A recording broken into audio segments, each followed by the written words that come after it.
Shank 1. Mes cafetières ne pouvaient rien faire pour mon père parce que je ne lui ai jamais parlé. Robert Clary a gardé des secrets pendant des décennies, regardant Hollywood transformer des histoires murmures et rumeurs. Mais avant ces derniers jours, il a brisé le silence sur un mystère qui avait hanté l'histoire de la télévision, la mort choquante de Bob Crane. Crane, autrefois aimé comme une star, a connu une fin violente qui a stupéfié les fans du monde entier. Beaucoup ont essayé de deviner ce qui s'était réellement passé, mais les réponses sont restées enfouies.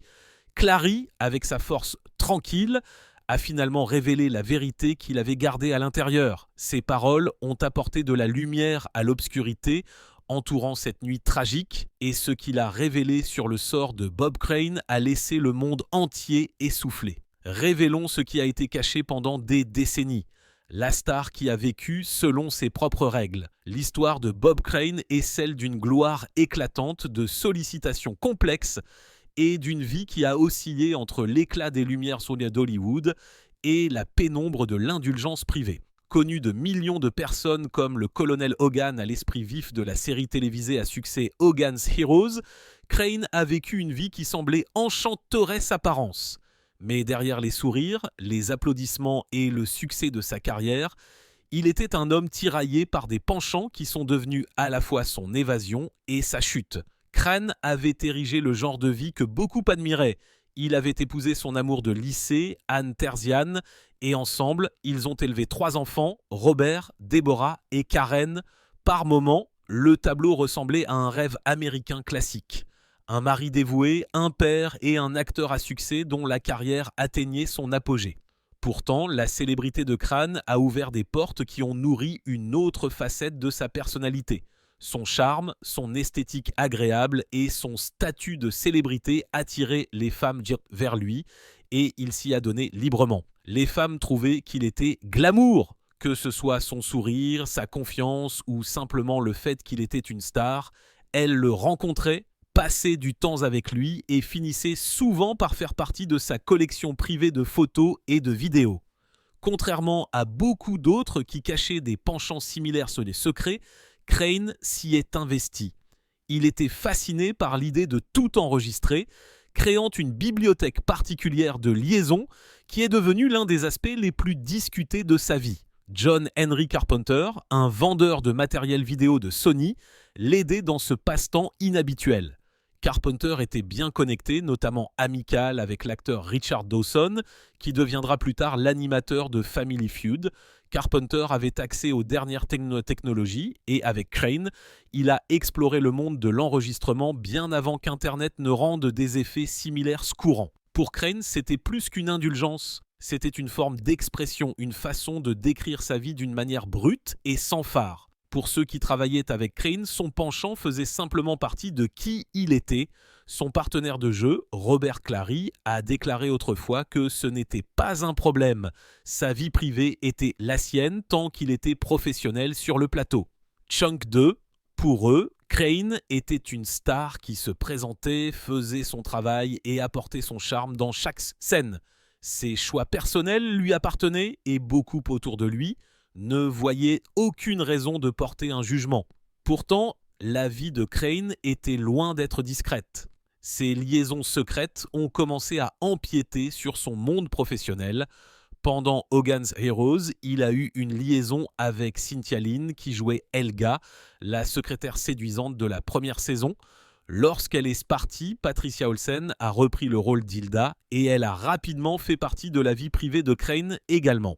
Olsen, qui jouait sous le nom de Sigrid Valdis, a ensuite épousé Crane 1970, peu après qu'il se soit séparé d'Anne. Ensemble, Crane et Olsen ont eu 2 enfants, Scott et Anna-Marie. Pourtant, le mariage était compliqué. Olsen était de plus mal à l'aise avec l'influence que Carpenter avait sur son mari. Elle voyait combien de temps les 2 hommes passaient ensemble, participant à leur étrange quête de filmer et d'archiver les femmes.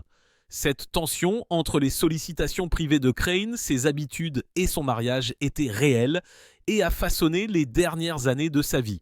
Hollywood, pendant ce temps, n'était pas aussi indulgente pour une industrie obsédée par l'image.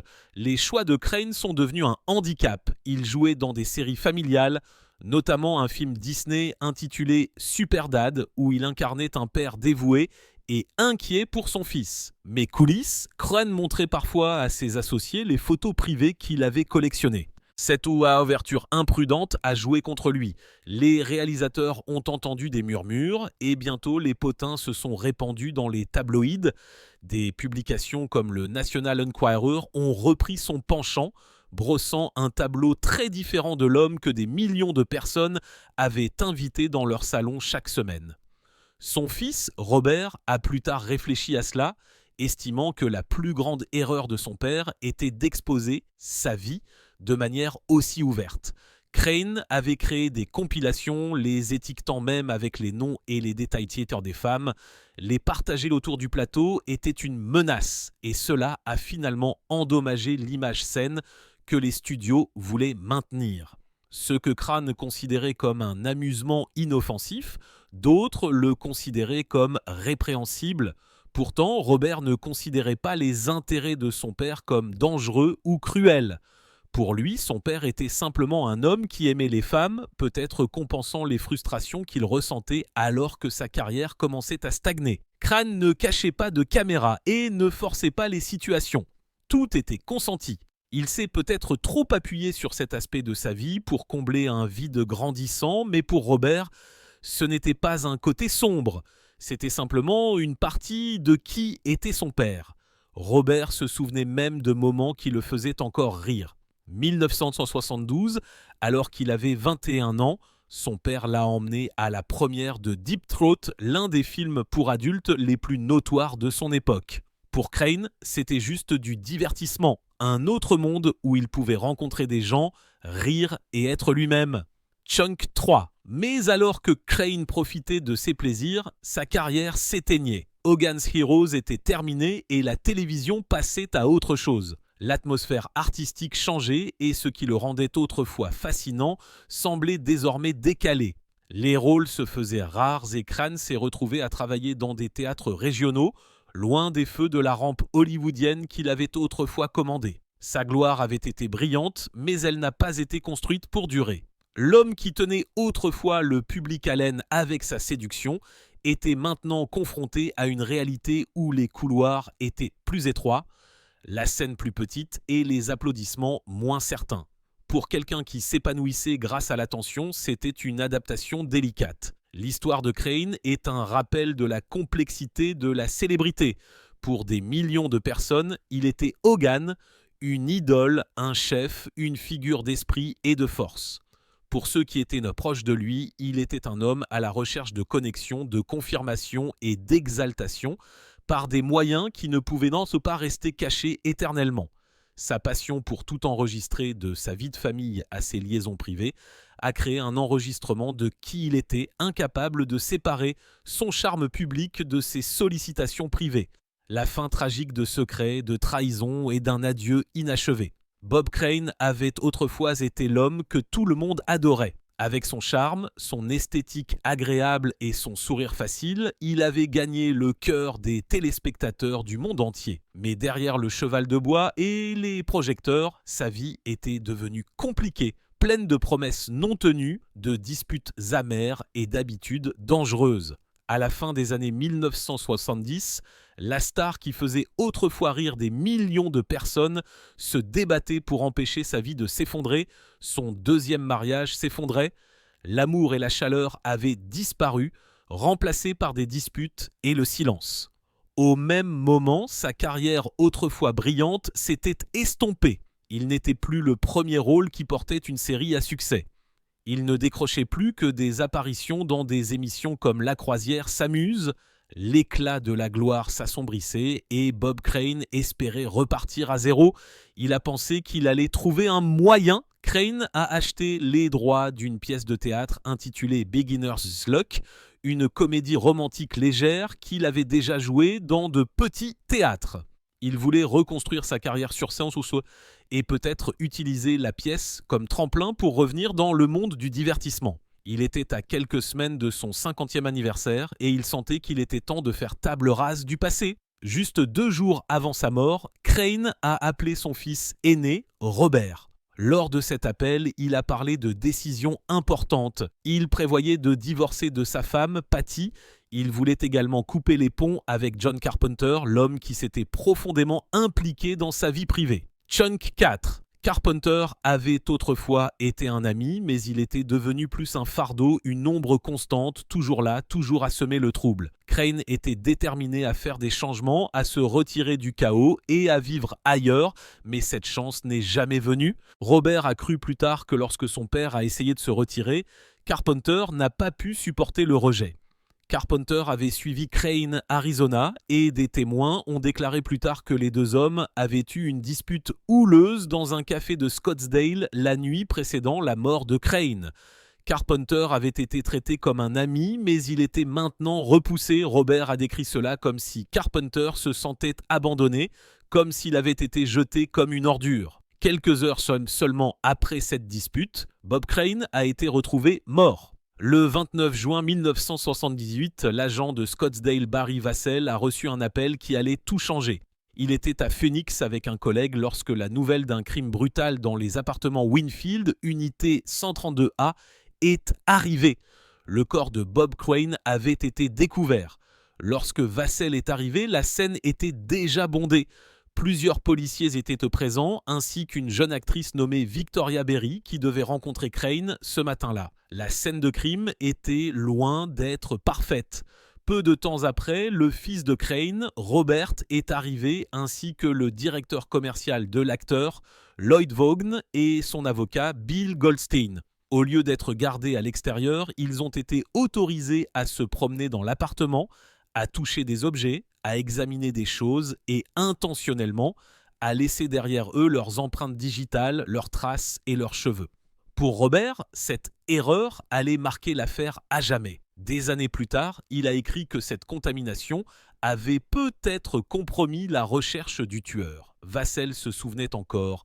Il a admis que la scène n'avait pas été gérée de la manière la plus contrôlée, mais il pensait que les dommages étaient minimes.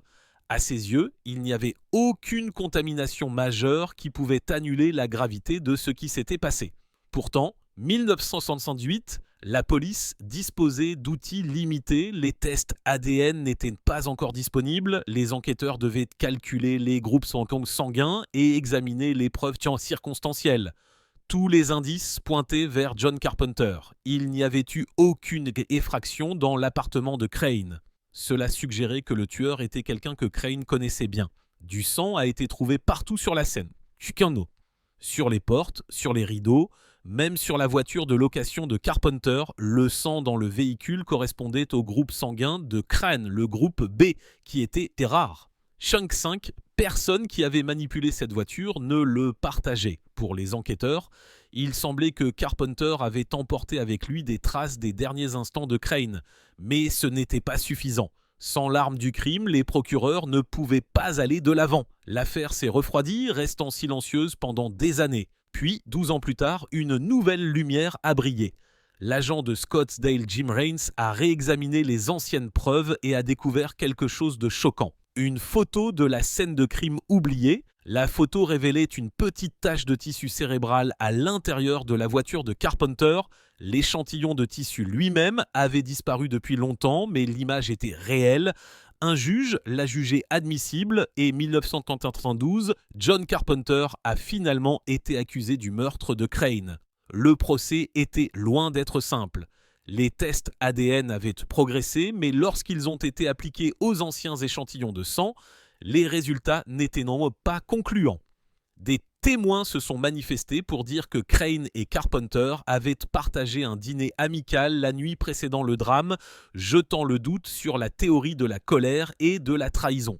L'avocat de Carpenter a démoli les arguments de l'accusation.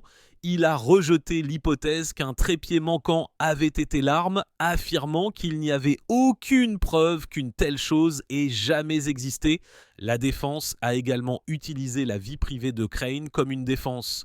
Ils ont soutenu que n'importe qui, un mari colère, un amant jaloux, aurait pu avoir des raisons de lui faire du mal. Les relations de Crane avaient été nombreuses et pas toutes pacifiques.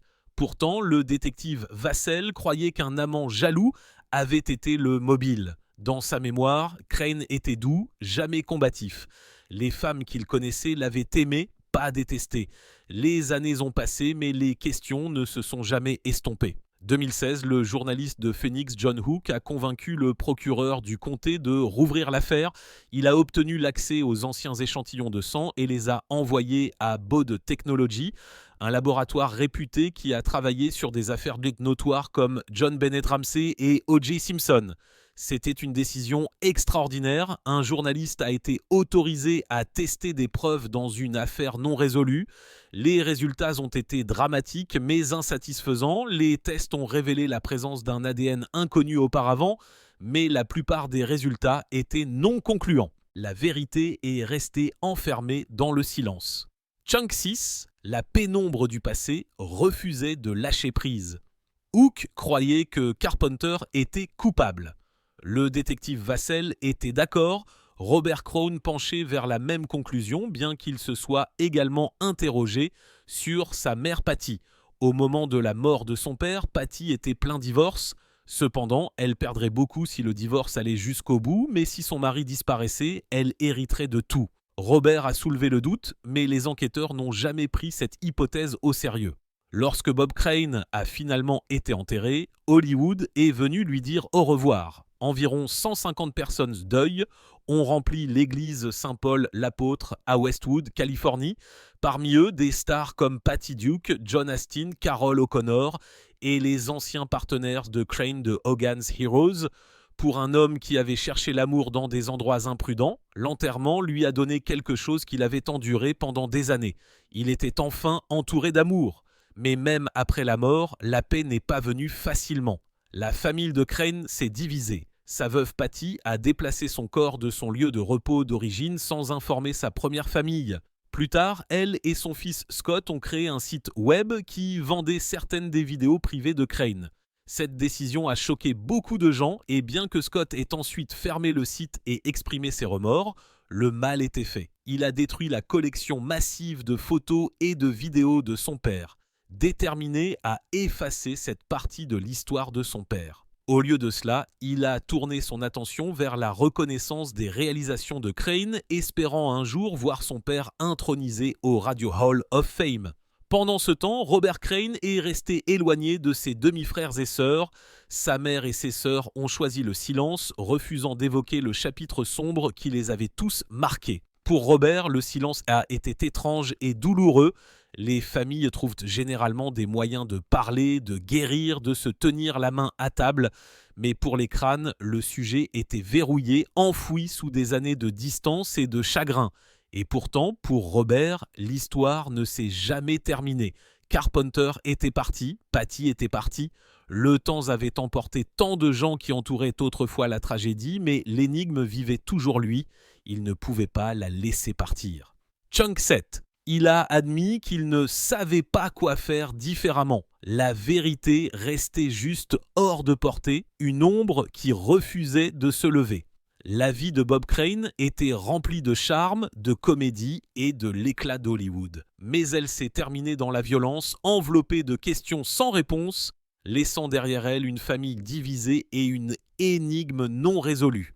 Des décennies plus tard, les gens se demandent encore qui lui a vraiment ôté la vie cette nuit-là à Scottsdale. Était-ce l'ami qui s'est transformé adversaire ?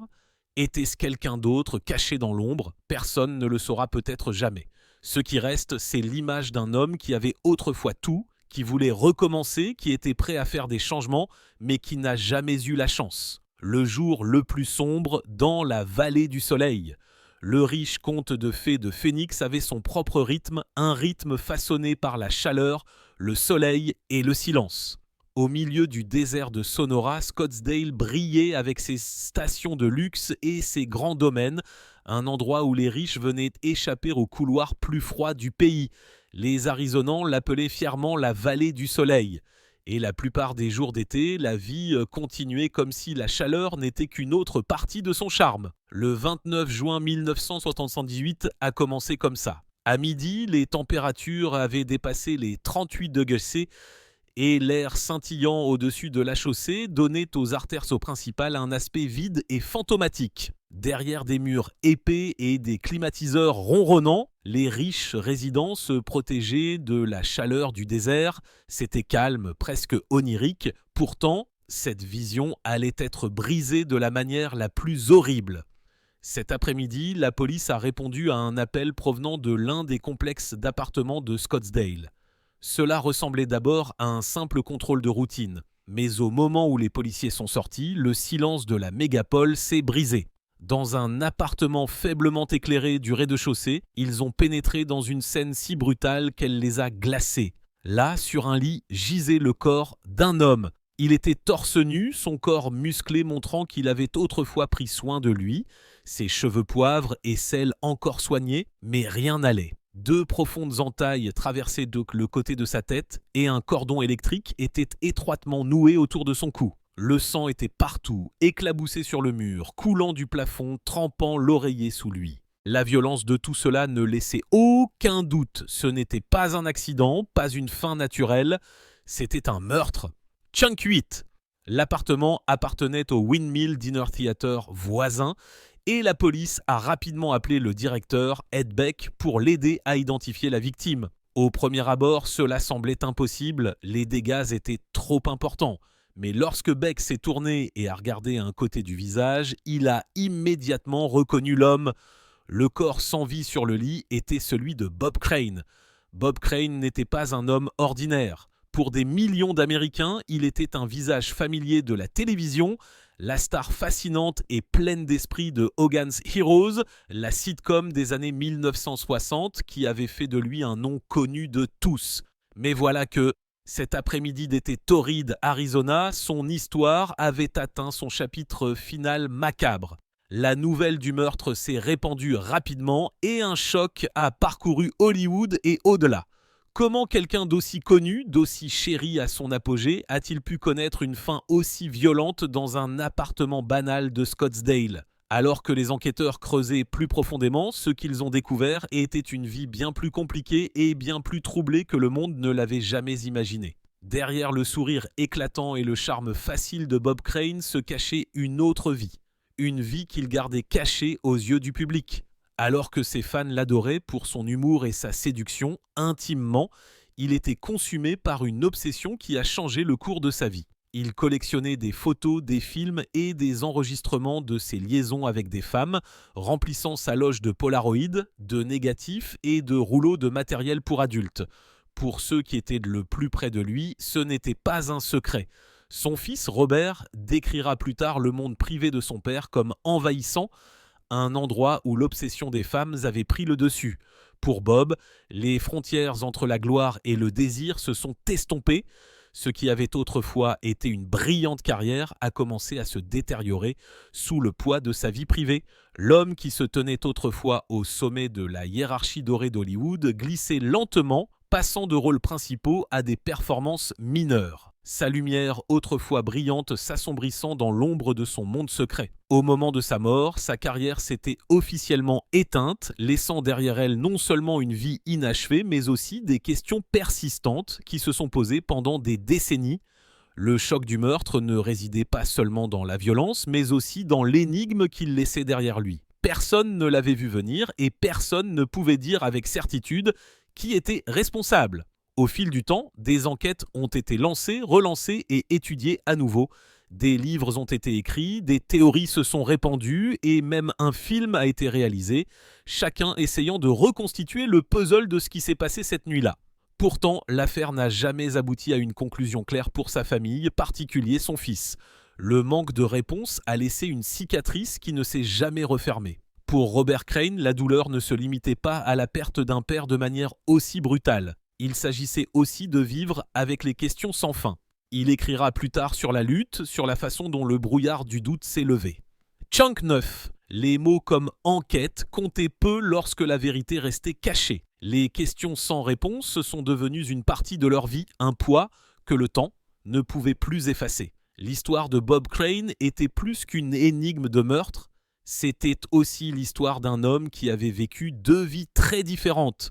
L'une sous les projecteurs et l'autre dans l'ombre, D'une part, il était l'acteur chéri qui avait fait rire des millions de personnes dans le rôle du colonel Hogan, le prisonnier à la langue bien pendue, qui déjouait toujours les nazis maladroits à la télévision. De l'autre, c'était un homme qui combattait ses démons, un homme dont les choix l'ont fait chuter du succès qu'il avait autrefois connu. 1965, lorsque Hogan's Heroes a été diffusé pour la première fois, personne n'aurait pu prédire la voie que prendrait sa vie. L'émission ne ressemblait à rien d'autre à la télévision à l'époque. Seulement 20 ans après la fin de la Seconde Guerre mondiale, elle osait mélanger la comédie avec un contexte de guerre. Quelque chose d'impensable pour beaucoup. Pourtant, le public l'a adopté. L'histoire de prisonniers astucieux dupant des officiers allemands stupides est devenue un succès instantané durant 6 saisons et transformant Bob Crane une star. Son chemin vers la gloire n'avait pas été simple. Né dans le Connecticut, Crane a d'abord trouvé sa voie à la radio. Tant qu'animateur populaire à Los Angeles, il a interviewé les plus grandes stars de l'époque, de Marilyn Monroe à Bob Hope. Son charme et son esprit vif ont attiré l'attention des réalisateurs de télévision et il s'est rapidement retrouvé devant la caméra. Des apparitions dans des émissions comme The Dick Van Dyke Show et The Donna Reed Show ont ouvert la voie à son rôle le plus important, Hogan.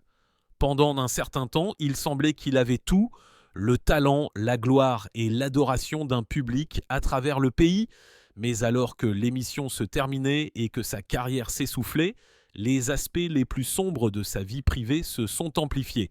L'image joyeuse qui lui avait valu des millions de fans ne correspondait plus à la réalité de ses luttes. À la fin des années 1970, il se produisait dans des salles plus petites comme le Windmill Dinner Theatre à Scottsdale, loin du glamour d'Hollywood. Et puis est arrivé ce jour de juin, le jour où le silence est tombé sur les artères désertiques de Scottsdale et où le nom de Bob Crane serait à jamais lié non seulement à la comédie et au charme, mais aussi à l'énigme, à la tragédie et aux questions sans réponse. Plus de 4 décennies plus tard, l'affaire reste l'une des histoires non résolues les plus étranges d'Hollywood. Aucun procès, aucune enquête, aucun livre ou film n'a jamais été mesure de donner une réponse finale. Sa vie, pleine à la fois de brillance et d'excès, s'est terminée par un crime qui reste entouré de silence. Ce qui persiste, ce n'est pas seulement le souvenir de son succès, mais la tristesse de ce qui aurait pu être. Pour ses fans, Bob Crane restera le facétieux et charmant colonel Hogan. Pour sa famille, il sera toujours l'homme dont l'histoire s'est terminée trop tôt, laissant derrière lui une traînée de questions que le temps ne pouvait plus effacer.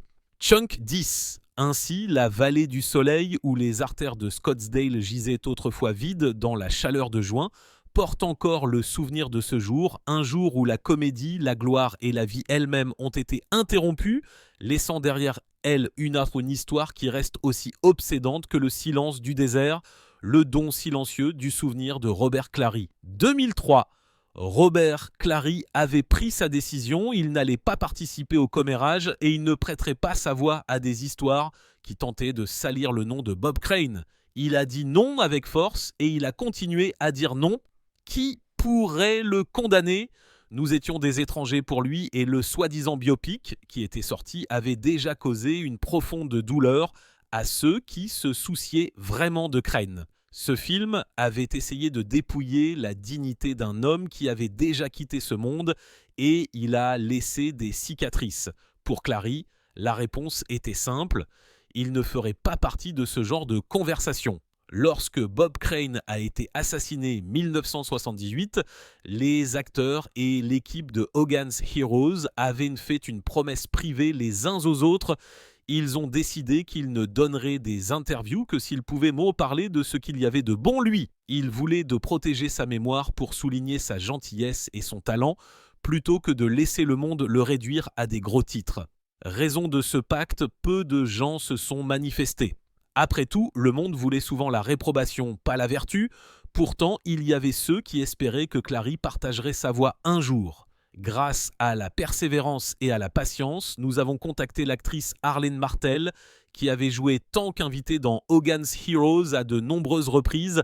Elle ayant été aimable et chaleureuse, et après son interview avec nous, elle a proposé de parler avec Clary notre nom. Sa note nous a ensuite fait sourire, bien que la réponse soit toujours la même. Il était poli, mais c'était non catégorique. Pourtant, l'espoir est un doux supplice et nous ne l'avons pas laissé mourir. 2008, nous avions recueilli de nombreuses autres interviews et échanges avec des personnes qui avaient travaillé avec Clary, des personnes qu'il connaissait et qui il avait confiance depuis l'époque de Hogan's Heroes. Avec une liste de noms qu'il pouvait reconnaître, nous avons contacté une dernière fois. Je lui ai envoyé une lettre précisément rédigée avec des détails sur tous ceux qui avaient déjà contribué. Et puis, finalement, quelque chose a changé. Pour la première fois, il y a eu une réponse. Il n'a pas accepté un appel téléphonique ou une interview particulière, mais il nous a plutôt donné quelque chose d'encore mieux. Une lettre manuscrite. 2 pages remplies d'histoires, de souvenirs et de réflexions. Dans cette lettre, Clary a expliqué à quel point il avait aimé travailler avec Bob Crane. Il a décrit Crane comme un professionnel qui manquait rarement ses répliques, un homme qui apportait de la légèreté et de la joie sur le plateau. Il s'est même souvenu de leurs débats amicaux sur la politique. Chunk 11. Crane, le seul démocrate parmi des républicains pour la plupart, élevait la voix avec excitation pendant les disputes. Clary le taquinait disant que passer du baryton à un soprano aigu ne rendrait jamais son argument correct. Il riait et l'ambiance s'éclaircissait toujours à nouveau. Clary a également abordé la vie privée de Bob Crane, cependant avec tendresse plutôt qu'avec jugement. Il l'a simplement décrite comme la façon de vivre de Crane. Il a ajouté des mots qui disaient long. « Qui suis-je pour être hypocrite ? Ce qui est bon pour l'oie n'est peut-être pas bon pour le jar. » Et qui se soucie ? Ces 2 derniers mots, qui se soucie, ont été glissés presque comme une pensée après coup. Mais il portait le poids de ses passions. Il voulait que ce soit clair. Les choix de Crane lui appartenaient et personne n'avait le droit de réduire toute sa vie à eux. C'était le cœur de Clary. Sa communication n'était pas celle du commérage ou de la critique, mais celle de la compassion et de la compréhension. Il nous a rappelé doucement que les gens sont plus que leurs erreurs, plus que leurs luttes privées. Ce qui comptait, c'était la gentillesse. Sa philosophie de vie était simple mais belle. Quand vous trouvez des gens qui sont gentils, vous devriez les chérir.